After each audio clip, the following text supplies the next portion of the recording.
दोस्तों, ज्योतिष में एक ऐसा टॉपिक है जिससे अक्सर सभी ज्योतिष बचने की कोशिश करते हैं, लेकिन मेरे पास भी जितने भी लोग हाथ दिखाने आते हैं, कुंडली दिखाने आते हैं, वो एक चीज जरूर पूछते हैं कि मेरी मृत्यु कब होगी, मैं कैसे मरूंगा, मेरा जीवन कितना लंबा है।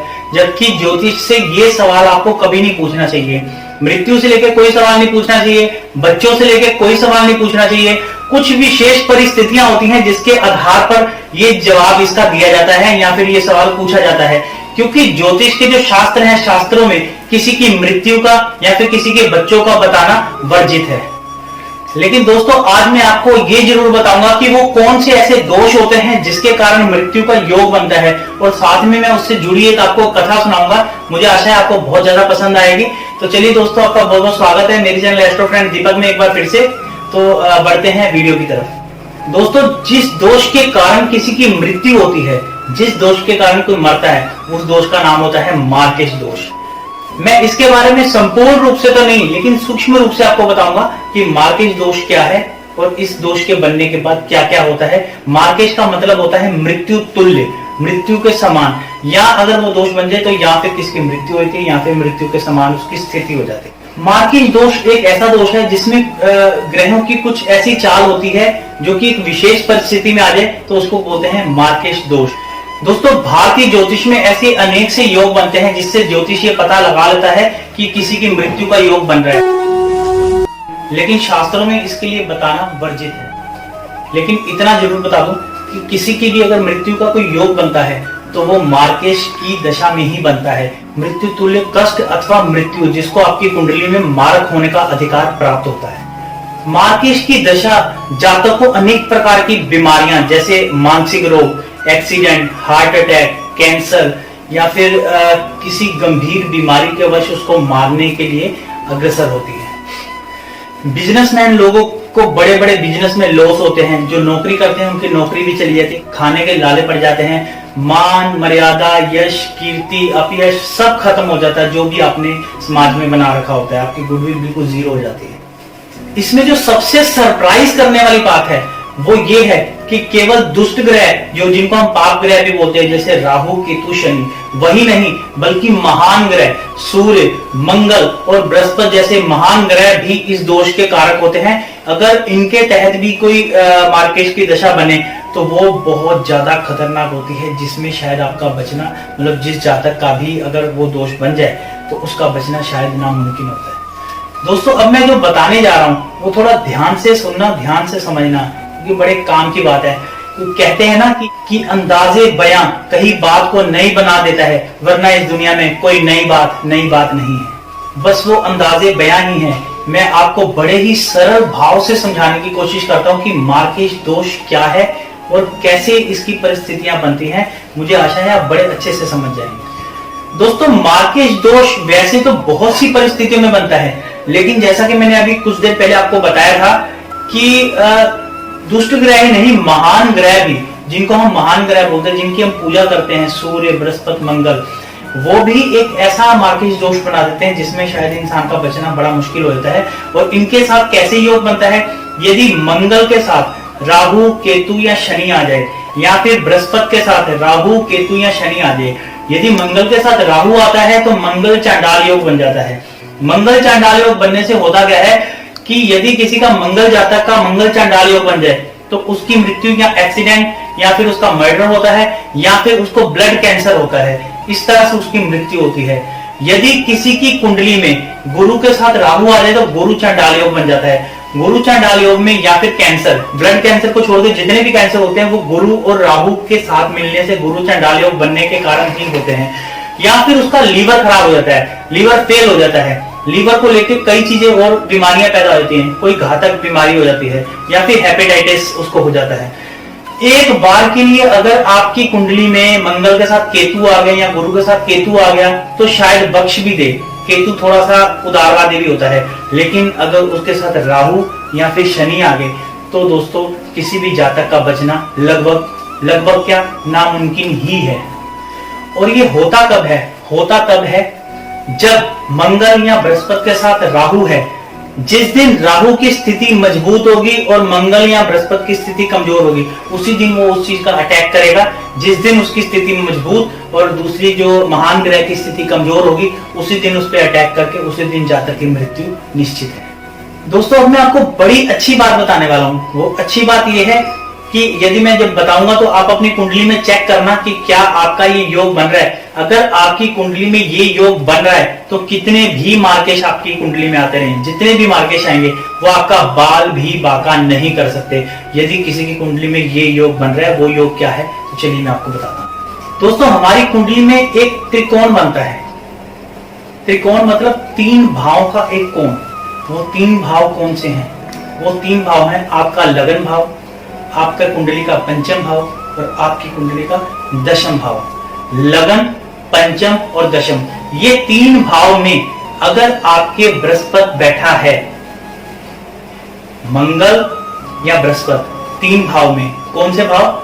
एक आपका लगन, एक आपका पंचम और एक आपका दशम। अगर इस 3 भाव यानी कि त्रिकोण में अगर ये बैठे हैं और उस पर राहु या केतु या शनि की नजर नहीं पड़ रही, अगर इनकी नजर नहीं पड़ रही तो कितने भी मार्केश आ जाए वो आपका बाल भी भागा नहीं कर सकते। तो आप अपनी कुंडली में जरूर चेक करें कि आपका ये योग बन रहा है कि नहीं। अगर बन रहा है तो आपके लिए बड़ी अच्छी बात है। तो दोस्तों, ये है मार्केश की पूरी डिटेल जो मैंने आपको बताई, आप चेक कर सकते हैं। बहुत ज्यादा डिटेल में मैंने इसलिए नहीं बताया क्योंकि इसको बहुत ज्यादा बताना भी वर्जित है, क्योंकि किसी की मृत्यु के लिए किसी का योग बताना अच्छी बात नहीं है ज्योतिष में। मैंने आपको मोटे मोटे तौर पे बता दिया। तो मैंने जैसा कि स्टार्टिंग में वीडियो की एक मैंने आपसे बात कही थी कि इससे जुड़ी मैं आपको एक कथा भी सुनाऊंगा। वो कथा भी आपको बहुत अच्छी लगेगी, बहुत पसंद आएगी। तो इससे पहले मैं आपको एक अपील करना चाहता हूँ कि जिन लोगों ने अभी तक मेरा चैनल सब्सक्राइब नहीं किया तो सब्सक्राइब कर ले। मैं ऐसी और भी अच्छी अच्छी वीडियो लेके आऊंगा और इसके साथ साथ कुछ कथाएं भी उससे जुड़ी अगर हो सके तो मैं आपको जरूर सुनाऊंगा। और जो मेरा चैनल देख रहे हैं साथ साथ सब्सक्राइब करते रहें ताकि आपको आने वाली जितनी भी वीडियो। दोस्तों, मैं जिनकी कथा सुनाने जा रहा हूँ वो है राजा परीक्षित। राजा परीक्षित जो कि अभिमन्यु और उत्तरा के पुत्र और अर्जुन उनके दादा थे, अर्जुन के पुत्र थे। वो जब उत्तरा की गर्भ में थे तब अश्वत्थामा ने उनके ऊपर ब्रह्मास्त्र से प्रहार कर दिया था। तब भगवान कृष्ण ने गर्भ में जाके ब्रह्मास्त्र से परीक्षित जी को बचाया था। तो आगे चल के परीक्षित जी सम्राट बने थे, पूरे विश्व के सम्राट बने थे। एक दिन परीक्षित जी छुपकर भेष बदलकर अपने राज्य में राज्य का निरीक्षण करने के लिए निकले।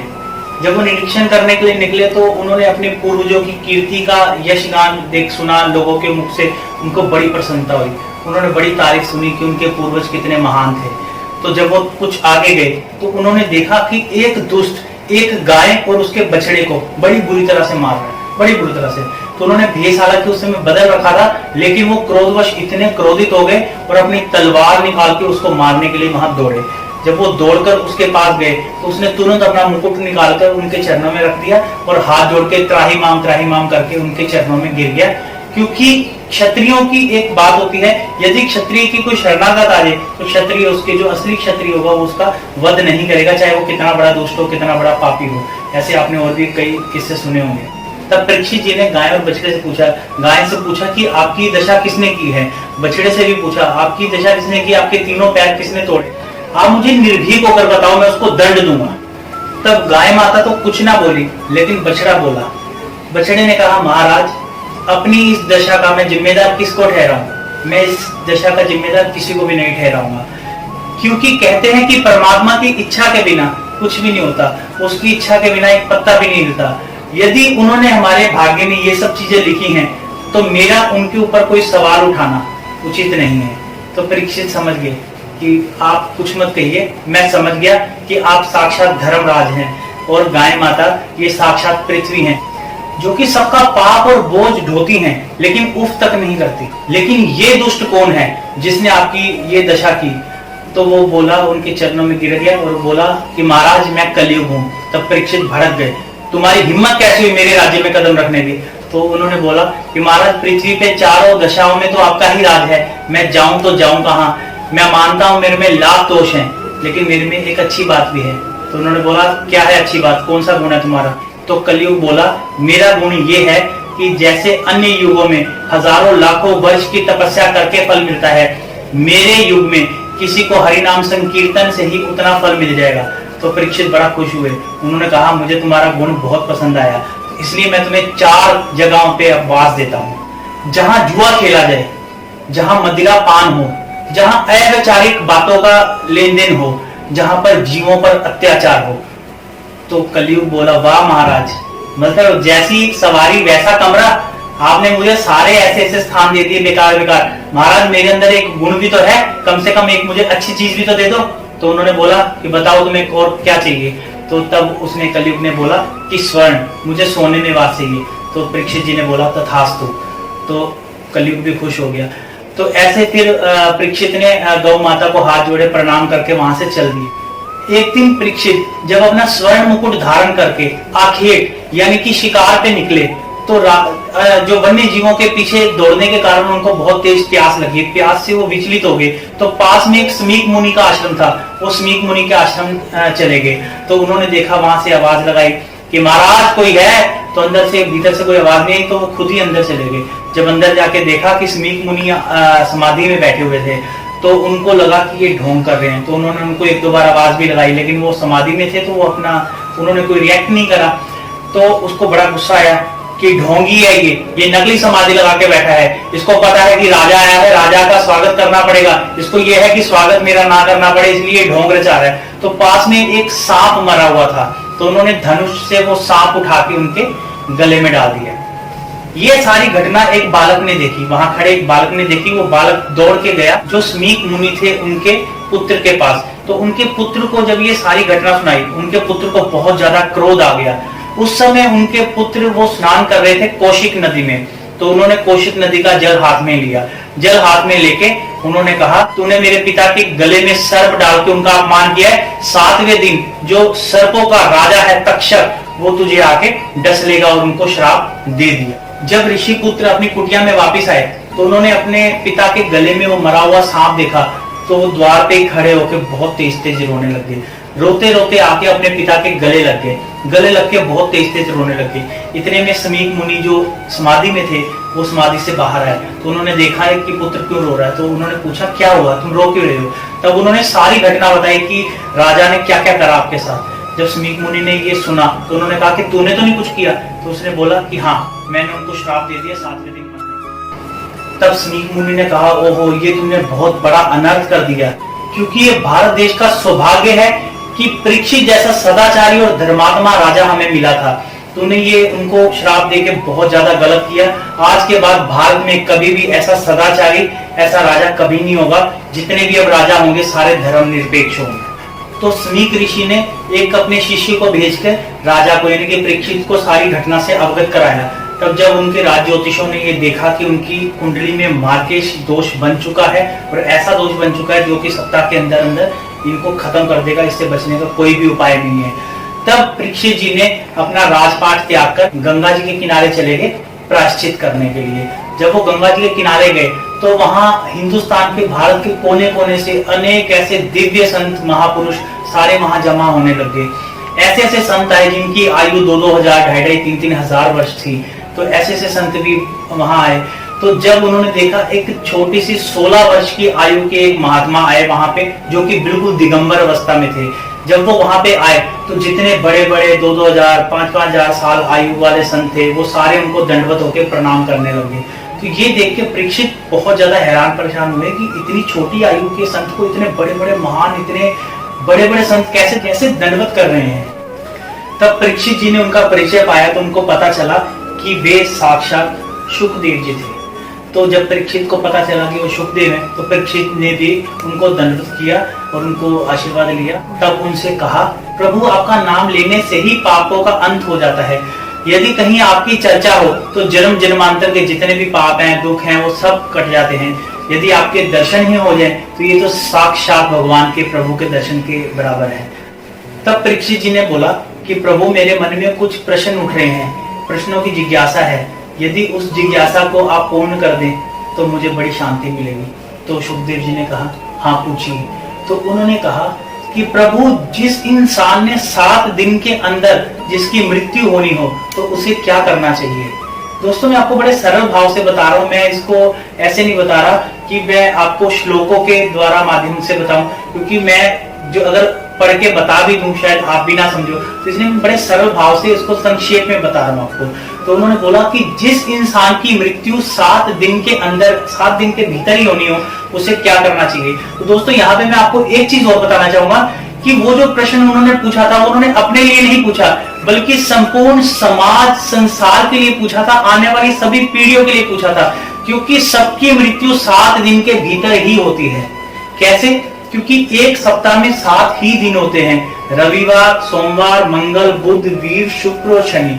इन्हीं 7 दिन के भीतर ही सबकी मृत्यु होती है। तो आप भी ये मत मानिए कि आपके 7 दिन में मृत्यु नहीं होगी, सबकी 7 दिन में ही मृत्यु होगी। तो ये पूर्ण संसार के लिए उनका प्रश्न था कि जिस भी इंसान की मृत्यु 7 दिन के भीतर होनी हो, उसे क्या करना चाहिए।